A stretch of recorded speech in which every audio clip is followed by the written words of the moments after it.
लेकिन मोदी जी हर सबके दिल में रहते हैं। उनका घर सबका दिल है। जो घूस पे घूस जिसके कारण हम मिडिल क्लास बच्चे अपनी क्वालिटी को पीएससी में दिखा नहीं पा रहे हैं। उसका भाषण मेरे को भाषण नहीं लगता, ऐसा लगता है वो सामने रूबरू बातें कर रहे हैं। ऐसा लगता है कि वो हमारे एकदम घर से जुड़े हुए हैं, हमारी घर की हर एक हालात को जानते हैं।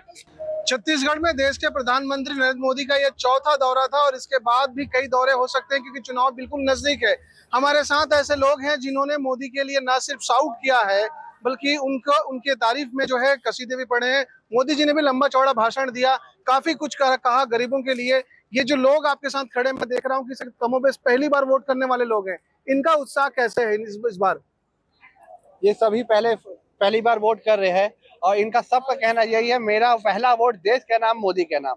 ये बच्चे भी आजकल समझ गए हैं, बाकी तो बड़ों की तो समझ बहुत ज्यादा होती है, पर ये छोटे से समझ वाले 18 साल के बच्चे भी ये चीज को समझ गए हैं कि अगर देश को आगे बढ़ाना है, शक्ति को आगे बढ़ाना है और सब चीजों को आगे बढ़ाते हुए तरक्की को आगे बढ़ाना, विकास को आगे बढ़ाना है, तो मोदी को वोट देना पड़ेगा। ये मोदी को वोट देने की बात जब आती है तब हम पूछते हैं आप मोदी को क्यों पसंद करते हो? क्या बात ऐसी वो बोल रहे हैं जिससे पसंद आ रहे हैं वो आपको? क्या बात बोल रहे हैं? मोदी, सबसे पहले माननीय मोदी जी का मैं बहुत बहुत धन्यवाद करना चाहूंगी। उन्होंने हमारे न ही देश के लिए हमारे एजुकेशन को भी बहुत ज्यादा शिक्षित किया है। आज हमारे छत्तीसगढ़ में पीएससी को लेकर जितने भी घूस चल रहे हैं, गरीब घर का बच्चा न अपने क्वालिटी को दिखा नहीं पा रहा है, क्योंकि अमीर बच्चे इतने आगे बढ़ जा रहे हैं कि उनमें हर चीज।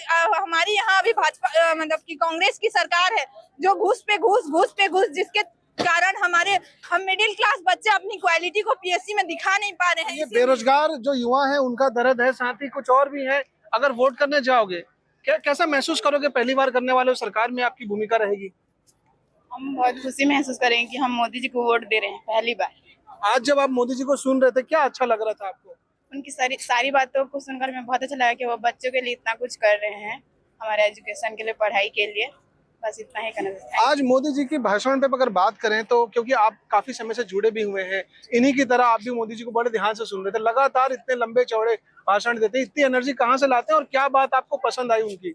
यही तो खास बात है उनमें कि मोदी जी बिल्कुल सबके फेवर की बातें करते हैं। हर उम्र के लोगों के लिए वो कुछ ना कुछ लेके आते हैं और उनके भाषण में हर उम्र के लोगों के लिए कुछ ना कुछ शिक्षाप्रद लाइनें रहती हैं। और यहाँ पर भी देखिए बच्चों से लेके बड़ों तक के लिए अपने बहुत ही अच्छी बातें उन्होंने कहा। और आपको व्यक्तिगत रूप से क्या पसंद आया?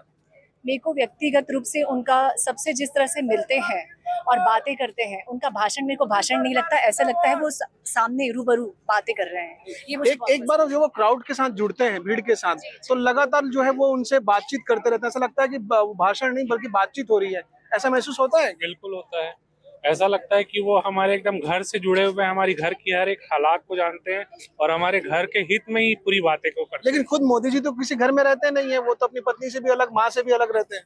वो फिर भी लेकिन हर एक देश की जनता से, हर एक व्यक्ति से जुड़े हुए हैं। भले वो किसी के घर जाते ना हो या किसी से बात नहीं करते हो, लेकिन हर एक व्यक्ति की फीलिंग को वो जानते हैं। मोदी जी ने कहा कि वो ओबीसी जो है विरोधी है कांग्रेस सरकार, और लगातार जो है मोदी जी के आड़ पे ओबीसी को जो है काउंटर करते रहते हैं। इस बात से कितना इत्तेफाक रखते हैं आप? मैं सबसे पहले तो आपको बता दूं, जिसने आपने कहा कि मोदी जी जो है अपने घर में नहीं रहते हैं, लेकिन मोदी जी हर सबके दिल में रहते हैं। उनका घर सबका दिल है। हर घर में क्या, उनके हर दिल में मोदी जी रहते हैं। और मोदी जी जैसे व्यक्तित्व, मोदी जी जैसे इंसान मिलने वाले नहीं है। और हमको छत्तीसगढ़ में भूपेश बघेल को भगाना है यहाँ से और भाजपा की सरकार फिर से स्थापित करना है। मूल सवाल ये था कि ओबीसी की आलोचना जब वो करते हैं, उन्होंने कहा कि जो मोदी की आलोचना करता है वो ओबीसी की आलोचना करता है। क्या सही बात है?